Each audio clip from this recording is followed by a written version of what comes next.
అదే RTV app వార్తల్ని క్షణాల్లో చదివే అవకాశం ఉంటుంది. ఒక న్యూస్ పేపర్, ఒక టెలివిజన్ ఛానల్ మీ చేతుల్లో ఎప్పుడూ ఉంటాయి. బడుగు బలహీన వర్గాల కోసం పెట్టిన పార్టీ ఏదైనా ఉందంటే తెలుగుదేశం పార్టీ అనేది ప్రతి ఒక్కరికి తెలిసిన విషయమే.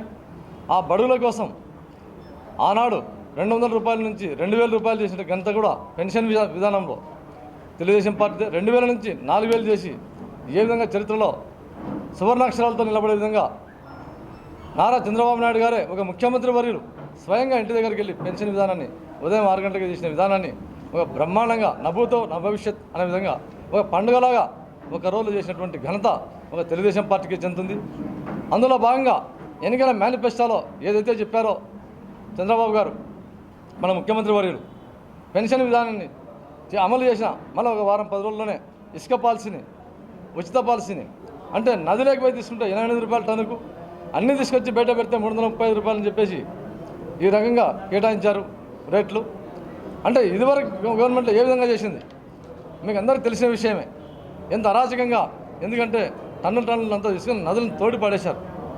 మా జిల్లా అధ్యక్షుల వారు కూడా స్పష్టంగా చెప్పారు, వాగులు వంకలు అయితే కూడా ఫ్రీగా తీసుకొని పోయి రైతులు చేసుకోవచ్చు అని చెప్పేసి.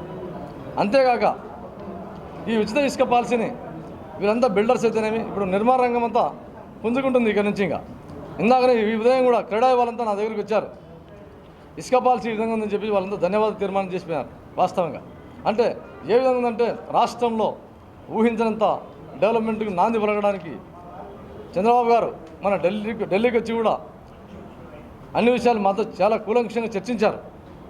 రాష్ట్రంలో మనం ఏదైతే మేనిఫెస్టో ఇచ్చామో ఒక్కొక్క దిశగా ఆ దిశగా అడుగులు వేస్తూ ఉన్నాం. ఈ పెన్షన్ విధానం చేసినప్పుడు మేము అక్కడే ఉన్నాం. ఆ టైంలో కూడా అక్కడ పాలాభిషేకాలు చేసి చాలా బ్రహ్మాండ తెలుగువారు ఢిల్లీలో కూడా సార్కు స్వాగతం పలికారు. అంతేకాక ఉచిత ఇసుకను కూడా ఈరోజు అమలు పరుస్తున్నారు రేపటి నుంచి. ఇంకా రెండోది కూడా అయిపోయింది. అంటే ప్రతి ఒక్క కార్యక్రమం సార్ చేయడానికి కంకణం కట్టుకున్నారు. అంతేకాక నేను చెప్పేది ఏమంటే సార్ మన చంద్రబాబు ముఖ్యమంత్రి వర్యులు వచ్చి ఢిల్లీలో ప్రతి మినిస్ట్రీని నేను ప్రత్యక్షంగా చూశాను. ఢిల్లీలో చంద్రబాబు గారి యొక్క నాయకత్వం ఎట్లా ఉంటుంది అనేది ఆ దేవుడు నాకు ఒక భాగ్యం ఇచ్చాడు. సార్తో పాటు మేము పోతే సెంట్రల్ మినిస్ట్రీ దగ్గరికి సార్ దగ్గర కూర్చొని ఆ ఐఏఎస్లను ఒక మినిస్ట్రీని ఏ విధంగా హ్యాండ్లింగ్ చేసే విధానం నేను స్పష్టంగా చూశాను. సార్ డెడ్ లైన్ పెట్టేవాళ్ళు, నాకు ఎప్పుడవుతుంది ఈ పని, ఈ అమరావతికి ఈ పని ఎప్పుడవుతుంది, నాకు ఈ అమరావతి విజయవాడ ఎట్లయితుంది, నాకు నేను మీకేం చేయాలా, స్టేట్ నుంచి నేనేం చేయాలి మీకు, నేను ఈ టైం లోపల నేను చేస్తాను అని చెప్పేసి 2 months 3 months నేను చేస్తాను, నాకు ఈ బౌండరీ లోపల మీరు వర్క్ చేయాలని చెప్పేసి ఎంత అంటే అంత. ఏ రోజైనా జగన్మోహన్ రెడ్డి గారు ఒక పత్రికా సమావేశం కానీ ఒక మీడియా సమావేశం కానీ పెట్టి ఎక్కడైనా ఆయన ఆన్సర్ చేసిన దాఖలాలు ఎక్కడైనా ఉన్నాయి? గత 5 సంవత్సరాల్లో మరి ముఖ్యమంత్రి వర్యులు ప్రమాణ స్వీకారం చేసిన వెంటనే ఢిల్లీకి వచ్చి ప్రతి శాఖను కలిసి మన రాష్ట్ర అభ్యున్నత లక్ష్యంగా ధ్యేయంగా రాష్ట్రాభివృద్ధి పరమావధిగా భావించి బ్రహ్మాండంగా అన్ని శాఖలను సమన్వయం చేసి మాకందరికీ ఒక దిశ ఏర్పాటు చేశారు. ఈ విధంగా ఫాలోఅప్ చేయాలని చెప్పేసి. అంతేకాక ఎప్పుడు కూడా మన రాష్ట్రంలో లేని విధంగా సార్ ఒక పెద్ద సంకల్పం చేశారు. 16 మంది ఎంపీలను పెట్టేసి, అయ్యా మీరు ఇక్కడ ఉండాలి ఎంపీలు, ఈ ఎమ్మెల్యేలతో ఇక్కడ స్టేట్లో కూడా సెంట్రల్లో మినిస్ట్రీలతో అటాచ్మెంట్ చేస్తాం, ఒక్కో ఎంపీకి ఒక మినిస్ట్రీని అటాచ్ చేస్తాం, ఈ శాఖకు ఆ శాఖకు అటాచ్మెంట్ ఉండాలా, డెవలప్మెంట్ విషయంలో మాత్రం ఎక్కడ రాజీ పడే ప్రసక్తే లేదు, సెంట్రల్ మీరు ఫాలోఅప్ చేయాల్సింది ఆ శాఖకు సంబంధించింది అని ఒక బాధ్యత కూడా మాకు గట్టిగా పెట్టారు.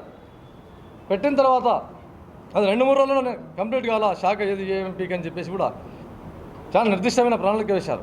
అంటే రాష్ట్రాన్ని ఏ విధంగా ముందుకు నడపాలనో చంద్రబాబు గారు చాలా ముందు చూపుతో కంకణం కట్టుకున్నారు.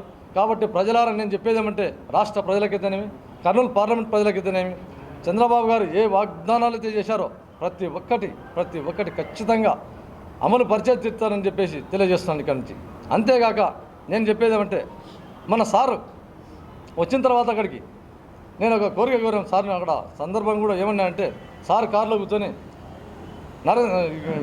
రవాణా మినిస్టర్ కాడికి పోతుంటే నితిన్ గడ్కరీ కాడికి, సార్ రేవంత్ రెడ్డి గారిని రేపు కలవబోతున్నాను, మీరు దయచేసి మా గుండ్రేల ప్రాజెక్టు విషయం చాలా పెద్ద ఇష్యూ ఉంది సార్, దయచేసి రేవంత్ రెడ్డి గారితో ఈ సమస్యను దయచేసి చెప్పండి అని చెప్పేసి 2 మినిస్టర్ సమక్షంలో నేను కారులో సార్కు అదే పని చెప్పడం జరిగింది. సార్ కూడా చూద్దాం, ఖచ్చితంగా నాకు కూడా దృష్టిలో ఉందని చెప్పారు. కాబట్టి ఈ జిల్లా ఇరిగేషన్ విషయంలో మాత్రం ఖచ్చితంగా ఎన్నడూ కనువిని విధంగా అడుగులు వేస్తుందని చెప్పేసి తెలుగుదేశం పార్టీ నాకు సంపూర్ణమైన విశ్వాసం ఉంది.